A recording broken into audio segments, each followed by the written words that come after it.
जय श्री कृष्णा। जीवन में पिता की मौजूदगी ऐसी होती है जैसे दुनिया में सूरज की मौजूदगी होती है। तो चलिए कहानी को शुरू करते हैं। कहानी का शीर्षक है बूढ़े पिता की हैसियत। किशोर जी एक छोटे से बच्चों के जूते साफ कर रहे थे कि क्योंकि कीचड़ लगने के कारण वह बच्चा सड़क पर रो रहा था कि तभी नरेश और उसकी पत्नी किशोर जी को वहां देखकर उनका मजाक उड़ाते हुए बोले, बूढ़े, तेरी यही औकात है कि तू लोगों के जूते साफ करता फिरे। अच्छा है, इस बहाने तुझे 2 रोटी तो मिल जाएंगी। ले मेरे भी जूते साफ कर दे। वह क्या है ना, बारिश की वजह से मेरे जूते भी कीचड़ में सन गए हैं। पूरे 2000 का नोट दूंगा। ले चल साफ कर इन्हें। नरेश उनके आगे 2000 का नोट दिखाते हुए बोला। किशोर जी बेबसी वाली आंखों से बेटे को देखे जा रहे थे। बूढ़े, सुनाई नहीं देता तुझे? चल जल्दी साफ कर। नरेश जैसे ही उनकी तरफ अपना जूता बढ़ाया कि तभी अचानक अपने गाल पर पड़े चटाक की आवाज से उसके होश उड़ गए। तेरी हिम्मत कैसे हुई सर से बदतमीजी करने की? उस पुलिस वाले को देखकर नरेश और उसकी पत्नी के होश उड़ गए। नरेश हकलाता हुआ बोला, आपको कोई गलत फहमी हुई है इंस्पेक्टर साहब, यह कोई सर्वर नहीं है। अरे यह तो एक भिखारी है। भिखारी की तभी दूसरा तमाचा भी उसके गाल पर पड़ा। जुबान संभाल कर बात करो वरना जेल की हवा खिलाते देर नहीं लगेगी। कि तभी अंदर से एक डॉक्टर आया और किशोर जी से बोला, चलिए सर जल्दी से मीटिंग शुरू कीजिए, सब लोग आपका वेट कर रहे हैं। मीटिंग? कैसी मीटिंग? नरेश अपने मन ही मन बुदबुदाया। किशोर जी तुरंत पुलिस वाले के साथ मीटिंग के लिए अंदर चले गए। मीटिंग करने के बाद आज फिर से उनका अतीत दर्द बनकर उनकी आंखों के सामने आ गया था और वह अपने बरसात का पानी आज रुकने का नाम ही नहीं ले रहा था। शायद आज भगवान भी नाराज थे। और सड़क के किनारे एक टीन जिसके नीचे वहीं एक बुजुर्ग व्यक्ति जिनकी आंखें नहीं थीं, वो अपनी छड़ी के सहारे कोने में एक थैले को बगल में दबाए हुए खड़े ठिठुर रहे थे, क्योंकि पानी भरे होने के कारण बैठने की भी जगह नहीं बची थी। बरसात की तरह आज उनकी आंख का पानी भी रुकने का नाम नहीं ले रहा था। बेसहारा वृद्ध किशोर जी बरसात के रुकने का इंतजार कर रहे थे। टीन में हुए छेदों से गिरते पानी के कारण वो पूरे भीग चुके थे और ठंड से कांप रहे थे। तभी वहां से साइकिल पर एक बच्चा पानी में अटखेलियां करता हुआ गुजरा तो उसने कोने में उन्हें किशोर जी को देखा। वो साइकिल खड़ी करके उनके पास पहुंचा और बोला, बाबा जी यहाँ क्यों खड़े हो आप? घर जाना है क्या? किशोर जी पहले तो बच्चे की आवाज सुनकर चौंके, क्योंकि इतनों से किशोर जी ने मदद मांगी पर किसी ने नहीं सुनी। लेकिन फिर उनका दिल घर के नाम से भर आया। वो हल्के से बुदबुदाते हुए बोले, घर कहाँ है अपना? उस बच्चे ने दोबारा पूछा। क्या हुआ बाबा जी, आपको हेल्प चाहिए? तो किशोर जी ने कहा, बेटा कौन हो तुम? तो उस बच्चे ने करीब आकर कहा, बाबा जी मेरा नाम अर्जुन है, मैं तो बारिश में खेल रहा था, चलिए मैं आपको घर पहुंचा देता हूँ। बच्चे ने बहुत मासूमियत से कहा।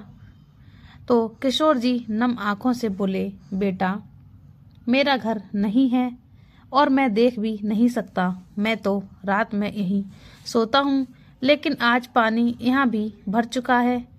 अर्जुन ने भोलेपन से कहा, ओहो बाबू जी, आप मेरे घर चलो ना, आपके कपड़े गीले हो गए हैं, उन्हें मम्मा से सुखवा भी दूंगा। एक बच्चा इतनी आत्मीयता दिखा रहा था और एक अपने थे जो उन्हें इस हालत में छोड़कर जाने कहाँ थे। लेकिन अनजान फरिश्ता अर्जुन उनसे लगातार जिद करता रहा कि वो उसके घर चलें। किशोर जी ने समझाते हुए कहा, बेटा ऐसे किसी को अपने घर नहीं ले जाते। लेकिन अर्जुन मानने वाला नहीं था तो उसने किशोर जी का हाथ खींचते हुए कहा, बाबा जी चलो ना, देखो इधर पानी भरा है, मेरे घर बैठना आप। किशोर जी की हट इस बाल हट के आगे नहीं चली और उन्हें उसके साथ जाना पड़ा। पास में ही कुछ दूरी पर उसका घर था। बच्चा सीधे अंदर गया तो अंदर से आवाज आई, कहाँ गया था अर्जुन? कब से ढूंढ रही हूँ। अंदर से अर्जुन की माँ की गुस्से भरी आवाज सुनकर किशोर जी बाहर ही ठिठक गए। फिर उन्होंने अपने कपड़े का ख्याल किया और सोचा, मुझ फटे हाल भिखारी को अपने घर में देखकर इस महिला को बुरा लगेगा। ये तो बच्चा है, नादान है, मुझे यहाँ से चले जाना चाहिए। जिंदगी में इतना अपमान सहने के बाद अब और अपमान नहीं सह सकूंगा। और किशोर जी दबे पांव लाठी टिकाते हुए वहां से निकल गए। बाहर निकले तो बारिश और तेज हो चुकी थी और वो तेज कदमों से बढ़कर किसी पेड़ के नीचे पड़ी बेंच पर बैठ गए। घने पेड़ में से बारिश की बूंदें छन छन कर आ रही थीं, तो उन्होंने अपने थैले से वो मटमैली सी चादर निकाल कर ओढ़ ली और वहीं बैठे रहे। किशोर जी 2 साल से भीख मांगकर अपना गुजारा कर रहे थे। मटमैले फटे कपड़े उनकी कहानी बयां करने को काफी थी। बारिश रुकी और किशोर जी शाम के वक्त पेड़ के नीचे से उठकर चल दिए, लेकिन बारिश में इतना भीगने के कारण वो अब तक बुखार में तप चुके थे। अंधेरा भी धीरे धीरे छाने लगा था और हर तरफ जल भराव के कारण आज सोने की भी कहीं जगह नहीं बची थी। किसी तरह से उन्हें किसी दुकान के आगे जगह मिल गई, जहां उन्होंने दूसरी चादर निकालकर बिछा ली और थैले का तकिया बनाकर गीली चादर ओढ़कर ही लेट गए। आज बारिश के कारण बगल में चाय नाश्ते की दुकान पर लोगों की खूब भीड़ जमा थी कि तभी कुछ देर बाद उन्हें किसी ने हिलाकर उठाया। किशोर जी अचानक से उठ बैठे और बोले, कौन कौन है? तभी आवाज आई, अरे मम्मी देखो, यही तो हैं वो बाबा जी। अरे ये तो उस बच्चे अर्जुन की आवाज है, बुदबुदाते हुए किशोर जी ने कहा। तो उस महिला ने कहा, हाँ अंकल जी, अर्जुन ही है। कब से घर पर मुझसे बोल रहा है कि आपको ढूंढ कर लाऊं। कब से ये आपको ही ढूंढ रहा है। किशोर जी को किसी ने आज इतने प्रेम से संबोधन दिया तो उनका दिल गदगद तो हो ही गया, साथ ही आंखें भी भर आईं। वो बोले, मैं देख तो नहीं सकता बेटा, लेकिन बिन देखे ही कह सकता हूँ कि ये बच्चा नहीं भगवान है। वो महिला बोली, अंकल जी, ये भगवान बहुत शैतान है। इस बात पर किशोर जी ने हंसकर कहा, अरे भगवान तो शैतान और मासूम भी होते हैं।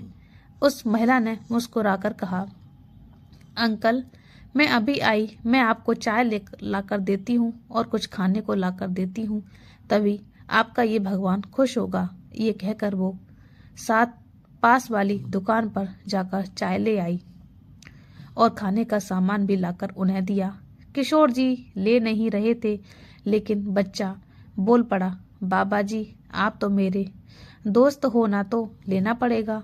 किशोर जी उस बच्चे के कहने पर मना ना कर सके और सामान पकड़ लिया। वो महिला बोली, अंकल जी रात को यहीं सोते हो क्या आप? किशोर जी अपनी बदनसीबी को कोस रहे थे और अपने घर परिवार को याद करने लगे थे। उनकी खामोशी देखकर वो महिला घर जाकर उनके लिए कंबल और बिछाने के लिए एक गद्दा ले आई। कुछ पुराने कपड़े भी दे दिए, जिससे किशोर जी बीमार ना पड़ें। किशोर जी बार बार भगवान को धन्यवाद कह रहे थे और अर्जुन की माँ को भी। उनका बदन कांपते देख तो महिला बोली, अंकल जी आपको तो बुखार है। अर्जुन के पापा डॉक्टर हैं। तो अर्जुन ने तुरंत चहकते हुए बोला, बाबा मेरे पापा डॉक्टर हैं, वो सबको ठीक कर देते हैं। सुबह आने के लिए कहकर महिला अपने बेटे अर्जुन को लेकर चली गई और किशोर जी ईश्वर का शुक्रिया करते रहे। उन्होंने कहा, इतनी प्यारी बच्ची है, जैसी खुद है वैसे ही संस्कार बेटे को दिए हैं। क्या करूं, मैं भी समझता था कि दुनियादारी आ गई है, लोगों की समझ हो गई है, लेकिन कभी अपनों को ही ना समझ पाया। किशोर जी ने वही गद्दा बिछाया और महिला के लाए हुए कपड़े पहन लिए। उसका लाया हुआ कंबल ओढ़, जिससे बुखार की पीड़ा में कुछ आराम तो हो ही गया था, या यूं कहें कि बुखार सहने की ताकत मिल गई थी। रात भर उस गद्दे और कंबल का सहारा काफी हो गया था। दिन निकलते ही अर्जुन ने अपने पापा को किशोर जी के बारे में बताया कि रात वाले बाबा जी को बुखार है, तो वो भी जल्दी से उसके साथ चले गए। लेकिन वहां जाकर देखा तो किशोर जी नहीं मिले। तो अर्जुन परेशान सा इधर उधर देखने लगा। उसके पापा ने भी ढूंढने की कोशिश की मगर फिर भी वो नहीं मिले। हताश होकर जब वो घर लौटने लगे तो अर्जुन ने कहा, पापा मुझे पता है कि वो कहाँ गए होंगे। अर्जुन सड़क पर दौड़ा तो उसके पापा भी पीछे से दौड़े। वो अर्जुन को रोक रहे थे मगर अर्जुन उसी टीन शेड के नीचे जाकर रुका और वहां किशोर जी को देखकर मुस्कुरा उठा। पीछे से आए उसके पापा को उसे मुस्कुराता हुआ देखकर सांस आई। अर्जुन ने कहा, पापा देखो यही है वो बाबा जी, देखो कल इन्हें कितना बुखार था, मम्मी ने कंबल गद्दा भी दिया था। किशोर जी अर्जुन की आवाज सुनकर चौंक गए थे कि वो बच्चा फिर से उन्हें ढूंढता हुआ आ पहुंचा था। किशोर जी ने उसे पुकारा, अर्जुन बेटा। अर्जुन उनके पास खड़ा हो गया तो उसके पापा ने किशोर जी को ऊपर से नीचे तक देखा। उनकी बदतर हालत सब कुछ कह रही थी। उन्होंने छूकर देखा तो बुखार महसूस हुआ। अर्जुन ने कहा, बाबा जी आपका गद्दा और कंबल कहाँ गया? किशोर जी ने मायूसी से कहा, बेटा वहां दुकान के आगे कुछ लोग आए और उन्होंने हटने को कहा। गद्दा कंबल और कपड़े भी छीन लिए। पता नहीं कौन लोग थे। अर्जुन ने के पापा उन्हें अपने साथ घर ले गए और उनका चेकअप किया। बुखार की कुछ दवाइयाँ भी दी और बोले, बाबा आप आज से यहीं हमारे साथ रहेंगे। मगर किशोर जी को वो सब स्वीकार नहीं था। उन्होंने कहा, मेरे अपनों ने ही मुझे छोड़ दिया तो अब मैं किसी का एहसान नहीं ले सकता बेटा, तो मुझे ऐसे ही छोड़ दो। आप लोगों ने मेरे लिए इतना किया उसके लिए बहुत बहुत धन्यवाद। अर्जुन के पापा सुमित ने कहा, अंकल जी इसने आपको बाबा कहा है तो आप मेरे पिता समान हुए ना, तो इस बेटे के घर में रहने से मना क्यों करते हैं? अच्छा आप ठीक हो जाइए फिर आपको मैं नहीं रोकूंगा, लेकिन अभी इसमें रहिए। उनके बार बार कहने पर किशोर जी को मानना पड़ा और वो उसमें ठहर गई। अर्जुन के माता पिता शालू और सुमित की सेवा से वो ठीक होने लगे। भरपूर आराम और खाने पीने का ध्यान रखने से अब सेहत में अच्छा सुधार हो गया था और अब वो फटे हाल व्यक्ति नहीं रहे थे। अच्छे कपड़े और अच्छे खान पान से चेहरे की चमक वापस आ गई थी। किशोर जी बार बार ईश्वर को धन्यवाद करते कि इतनी दुख की घड़ी में उन्हें अर्जुन और उसके माता पिता का साथ मिला। एक दिन अर्जुन की मम्मी शालू ने पूछ ही लिया, अंकल जी बुरा ना माने तो आपके परिवार के बारे में जानना चाहती हूँ। उसमें आपके भी तो बेटे बेटी होंगे।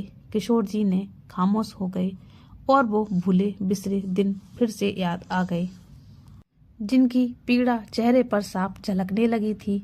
अपनी आंखों के आंसू पोंछकर बोले, बेटा परिवार तो है मगर अब जाने कहाँ गए सब मुझे छोड़कर। मैंने तो कितनी बार तलाशा मगर कुछ पता नहीं चला। शालू ने कहा, अंकल क्या हुआ था आपके साथ जो आप बेघर हो गए? किशोर जी उसकी बात सुनते ही उन यादों में चले गए जो उनकी आंखों के सामने तैरने लगी। करीब 1.5 साल ही हुआ था जब वो अपने परिवार के बीच थे। परिवार में 2 बेटे और बहू थी। पत्नी के साथ बाकी का जीवन तीर्थ करने में बीत रहा था। दोनों अक्सर तीर्थ पर ही रहते और अब तक अलग अलग प्रदेशों में घूम चुके थे। बेटे बहुएं भी अपने जीवन में मस्त थे। एक बार तीर्थ करते समय जब शहर घूमने निकले तो सड़क पार करते समय दोनों का एक्सीडेंट हो गया। दोनों को भयंकर चोटें आईं। पत्नी की हालत बहुत गंभीर थी और किशोर जी को सिर में और आंखों में चोटें आई थी। बेटों ने हॉस्पिटल में भर्ती करवाया मगर उनकी पत्नी को बचाया ना जा सका और उनकी मृत्यु हो गई। किशोर जी से ये सहा ना गया। उनकी आंखों पर पट्टी बंधी होने के कारण वो अंतिम समय में पत्नी को देख भी ना सके। पत्नी के दुख से गुजर रहे किशोर जी पर कुछ दिन बाद एक दुख का पहाड़ और टूट पड़ा। उनकी आंखें देखने के लायक नहीं बची थी।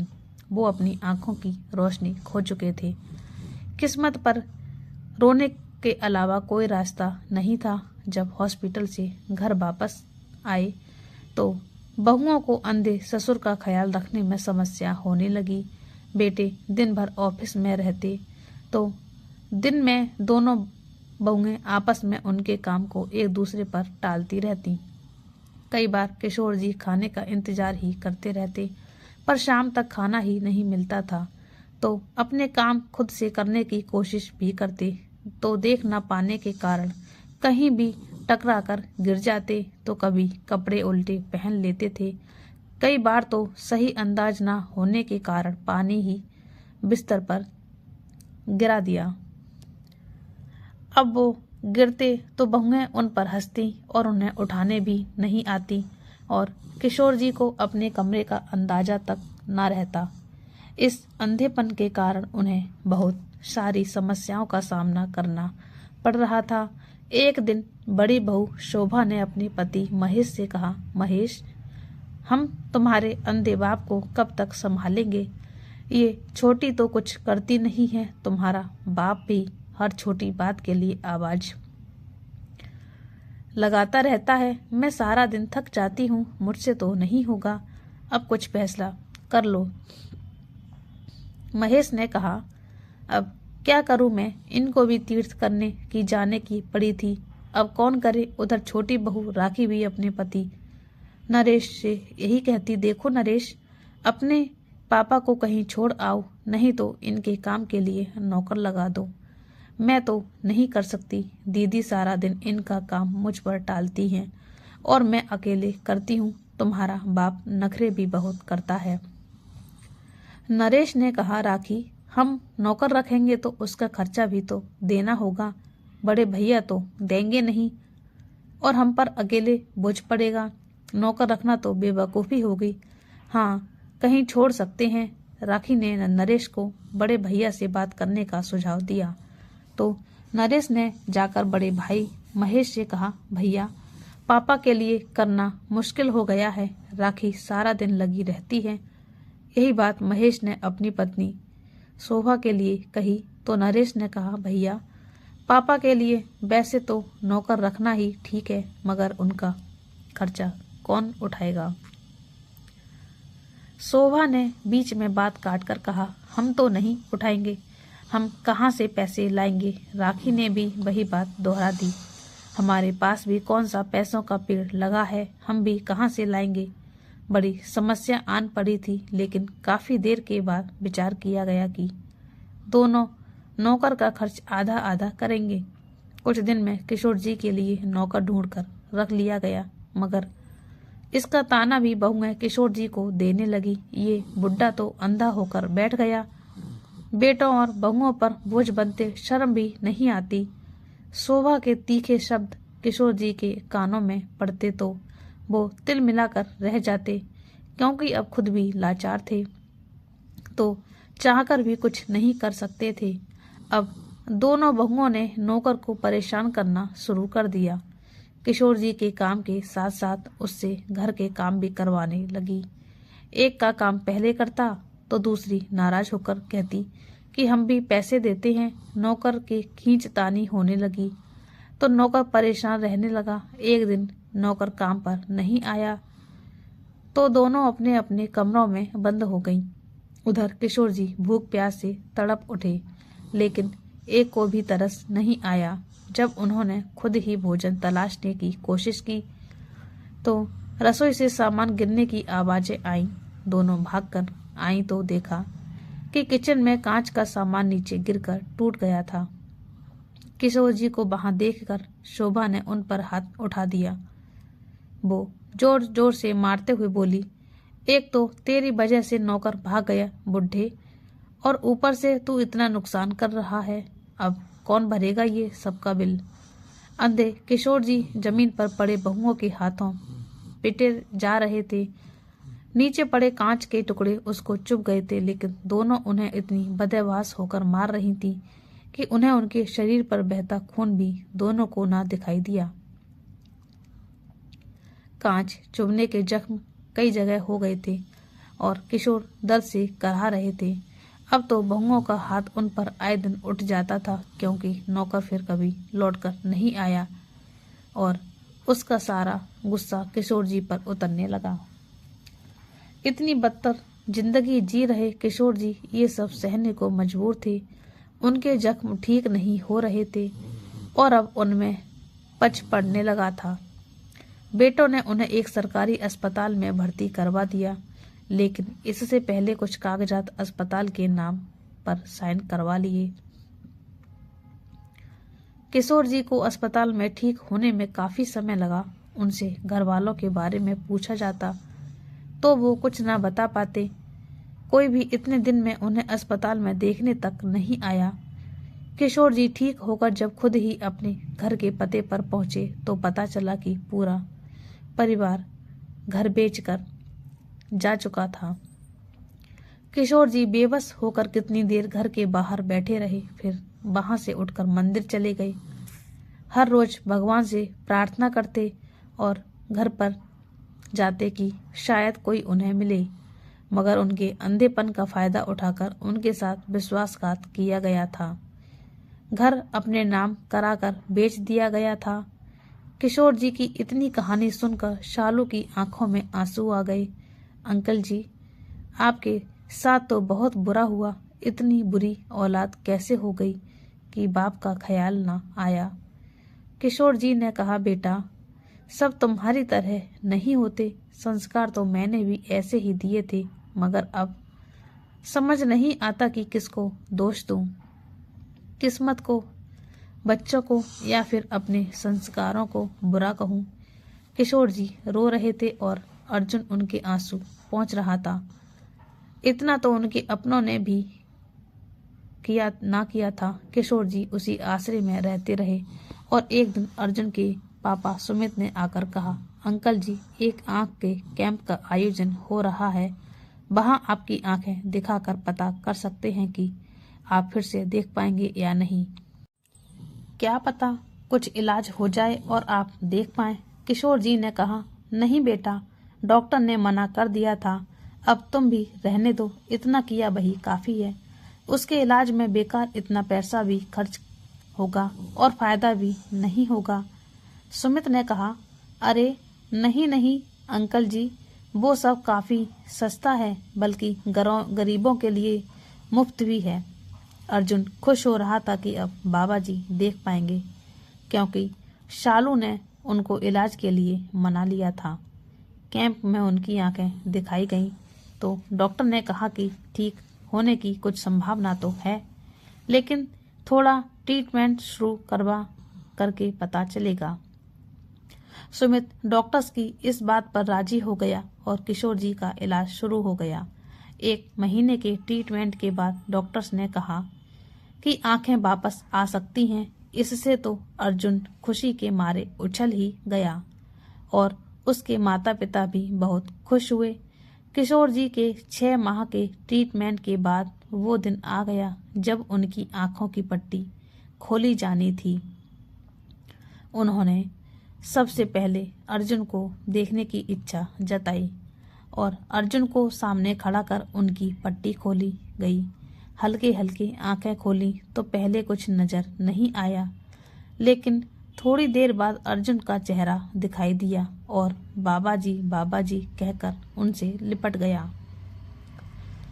किशोर जी ने उसे खुद से लिपटा लिया और खूब प्यार किया और बोले, मेरे मासूम फरिश्ते, ये सब तेरे कारण ही हुआ है। किशोर जी ने अपनी आंखें ठीक होने से बहुत खुश थे और उन्होंने सुमित और शालू से अपने घर के पते पर जाने की इच्छा जताई। दोनों उन्हें लेकर वहां पहुंचे तो इस घर में आए नए मकान मालिक ने कुछ नहीं बताया, फिर वो वापस आ गए। अब किशोर जी के दिन अर्जुन के साथ खेलने बीतने लगे थे। एक दिन उन्होंने डॉक्टर सुमित और शालू से फ्री होकर उनके पास आने को कहा। दोनों रात के समय उनके कमरे में आ गए। किशोर जी ने उनके सामने अपना थैला खोला और अपनी पत्नी की तस्वीर बाहर निकाली। उन्होंने दोनों से कहा, तुम दोनों के कारण ही मैं ये जीवन फिर जीने के लायक हुआ हूँ, नहीं तो भिखारी बन चुका था और दर दर की ठोकरें खाने को मजबूर था।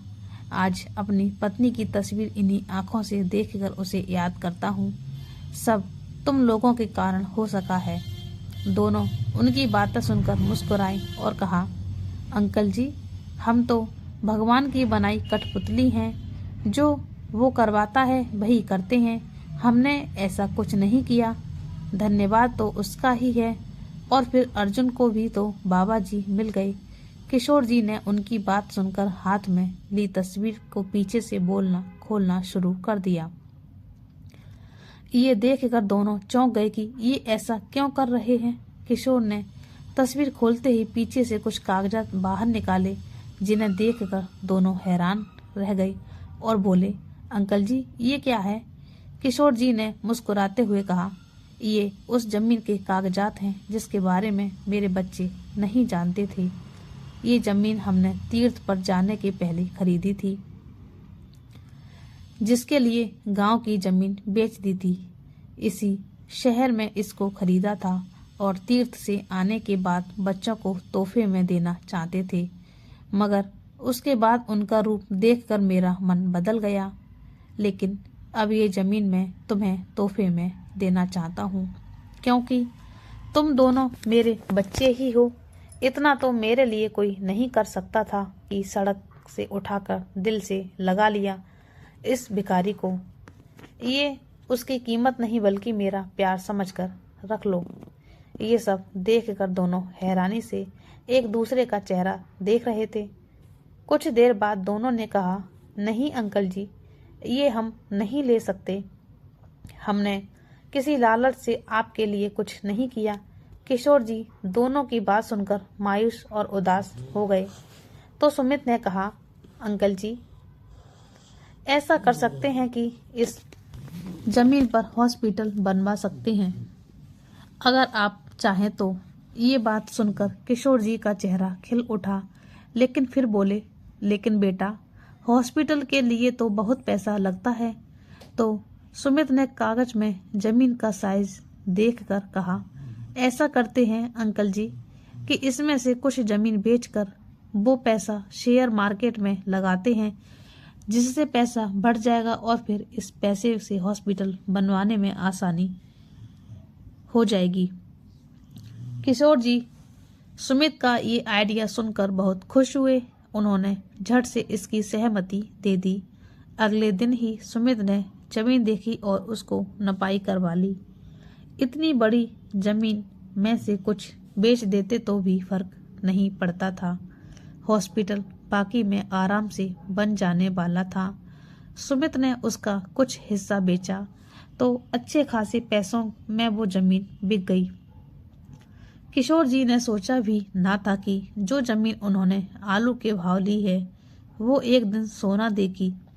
इतना सारा पैसा मिल गया था कि जल्दी से सुमित ने उसे एक दोस्त की सलाह लेकर शेयर मार्केट में लगा दिया। 6 महीने बीते और पैसे कई गुना बढ़ गए। साल भर में मुनाफे के साथ पैसे हाथ में आ गए और हॉस्पिटल बनाने का काम डॉक्टर सुमित ने शुरू करवा दिया। बीच में जब फिर से पैसे की जरूरत पड़ी तो किशोर जी ने छुपाकर रखी एक हीरे की अंगूठी और चैन सुमित के हवाले कर दी और कहा, मैं अब इन सब का क्या करूँगा, सही काम में लग जाए तो अच्छा होगा। 2 साल पूरे होने से पहले अस्पताल बनकर तैयार हो गया था और किशोर जी के हाथों उसका उद्घाटन करवाया गया। अब किशोर जी ने डॉक्टर सुमित को उसकी जिम्मेदारी सौंप दी और खुद रोज अपनी कार से पूरे अस्पताल का मुआयना करने जाते। किशोर जी की जिंदगी से आज हताशाओं का धुआं छट गया था। सुमित, जो कि एक ऑर्थोपेडिक डॉक्टर थे, उन्हें देर रात किसी का फोन आया। उधर किसी ने कहा कि उनके बच्चे का गंभीर एक्सीडेंट हो गया है और उसकी हालत बहुत खराब है। कहीं से नंबर मिला है, डॉक्टर हमारे बच्चे को बचा लीजिए। ये सुनकर डॉक्टर सुमित ने उन्हें किशोर जी के हॉस्पिटल आने को कहा और खुद भी जल्दी से पहुंच गए। वहां जाकर उसके शरीर पर कई जगह हुई घावों पर पट्टियां करवाईं और खून को बहने से रोका गया। लेकिन मामला अभी गंभीर ही था, क्योंकि बच्चा होश में नहीं आया था, जो कि अभी केवल 7 साल का था। देर रात को डॉक्टर सुमित ने घर आकर शालू से कहा, शालू, आज एक छोटे से बच्चे का केस आया है जिसका एक्सीडेंट हो गया है और पैर की हड्डी इतनी कुचल गई है कि बच्चे का पैर काटना पड़ सकता है। कल तक पता चलेगा वो बच्चा अपने अर्जुन जैसा ही है, एकदम प्यारा। मुझे उसे देखकर बहुत दुख हुआ। इस छोटी सी उम्र में बहुत बुरा हुआ है उसके साथ।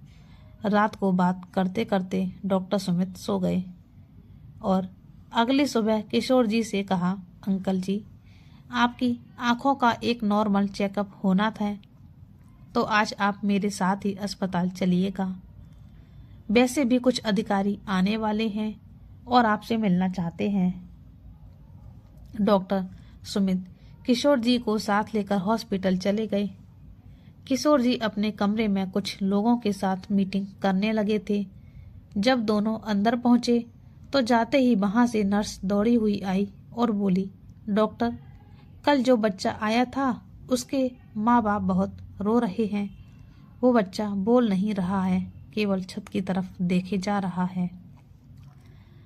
सब डॉक्टर टेंशन में हैं, आपके आने का ही इंतजार कर रहे थे। डॉक्टर सुमित सुनते ही इस बच्चे के कमरे की तरफ दौड़े तो डॉक्टर सुमित ने जाकर इस बच्चे की तरफ देखा जो बिस्तर पर गुमसुम पड़ा हुआ था। जैसे कि उसका शरीर सांस तो ले रहा था मगर उसमें कोई हरकत नहीं थी। शायद दुर्घटना के सदमे का असर था। किशोर जी भी मीटिंग करके अपने कमरे से कुछ अधिकारियों के साथ निकले तो पीछे से अंदर आए तो भौचक्के के रह गए। इस बच्चे के माँ बाप कोई और नहीं बल्कि उनके बेटे बहू शोभा और महेश थे। किशोर जी को नजर बेड पर लाचार पड़े अपने पोते पर पड़ी तो उनका दिल रो पड़ा। महेश ने जब अपने पिता को वहां देखा वो हैरान हो गया कि इनकी आंखें ठीक कैसे हो गईं और ये यहाँ कैसे। महेश के मन में चलते सवालों को किशोर जी ने ताड़ लिया था। पीछे शोभा की आवाज आई, डॉक्टर साहब, मेरे बच्चे को बचा लीजिए, जाने इसका क्या हो गया। डॉक्टर सुमित ने बच्चे को देखते हुए धीरे से कहा, अब इस बच्चे का पैर काटना ही पड़ेगा क्योंकि इन्फेक्शन फैला तो मुश्किल हो जाएगी। डॉक्टर की बात सुनकर रोती हुई शोभा को किशोर जी ध्यान से देख रहे थे। ये वही शोभा है जिसकी इतनी प्रताड़नाएं किशोर जी ने बिना कुछ कहे सही थी। डॉक्टर सुमित बच्चे को चेक करने लगे थे। उनके कान में तभी शोभा की आवाज पड़ी, ये तुम्हारा बाप यहाँ क्या कर रहा है? इससे कहो कि जाए यहाँ से। कैसे मेरी तरफ देखे जा रहा है। डॉक्टर सुमित ने सारी बात सुनी तो पीछे पलट कर कहा, ये आदमी इस हॉस्पिटल के मालिक हैं मैडम, ये मेरा नहीं इनका हॉस्पिटल है। शोभा हक्की बक्की रह गई, इतना बड़ा हॉस्पिटल कैसे कर किया? सब इस बुढ़े ने। बस यही सब शोभा मन में सोचने लगी, जिस पर महेश भी हैरान हुआ। अपने बाप को इस मुकाम पर देखकर नजरें झुकाने को मजबूर हो गया। डॉक्टर सुमित ने तुरंत नर्स से उस बच्चे को कुछ इंजेक्शन लगाने का बोला तो उन्हें एक फोन आ गया, सर एक इमरजेंसी है, आप अभी आ जाइए। डॉक्टर सुमित जा चुके थे और जाते जाते उन्होंने किशोर जी से कहा। उनके जाते ही महेश ने किशोर जी से कहा, पापा आपकी आंखें वापस ठीक कैसे हो गईं? महेश को बोलते देखकर शोभा ने भी तुरंत ही कहा, ये कौन सा नया नाटक है? कोई लॉटरी तो लग नहीं गई होगी इस बुढ़े की? किसकी जेब काट कर ये सब बनवा लिया? किशोर जी ने गुस्से से उसकी तरफ तिरछी निगाहों से देखकर कहा, यही जानना चाहते हो ना कि तुम्हारा बाप मारा क्यों नहीं, बच कैसे गया और ये सब कैसे हो गया? महेश का सिर झुक गया मगर किशोर जी के ताने नहीं रुके।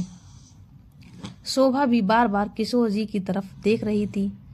महेश ने झूठ बोलकर लीपापोती करने की कोशिश की, पापा आप जाने कहाँ थे, हमें मिले ही नहीं थे। ये सुनकर किशोर जी दहाड़ पड़े, झूठ मत बोलो, तुम लोग घर ही बेचकर चले गए थे तुमने मुझसे गलत कागज पर झूठ बोलकर साइन करवाए। जब मैं गया तो पड़ोसियों ने कहा कि कब गए पता ही ना चला। बोलो, अब भी झूठा हूं क्या मैं?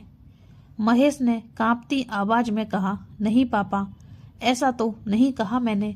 तभी शोभा अपने बच्चे के पास भागी, जो जोर जोर से लंबी लंबी सांसें ले रहा था। घबराई हुई शोभा बच्चे को आवाज दे रही थी, मगर उसका शरीर कोई हरकत नहीं कर रहा था। शोभा ने किशोर जी के पास आकर कहा, पापा, आप डॉक्टर को बुला दीजिए प्लीज। पापा, आप तो यहाँ के मालिक हैं। पापा, वही मेरे बच्चे को ठीक कर सकते हैं। देखिए ना इसकी क्या हालत हो रही है। शोभा किशोर जी के कदमों में गिरकर बच्चे के लिए मदद मांग रही थी।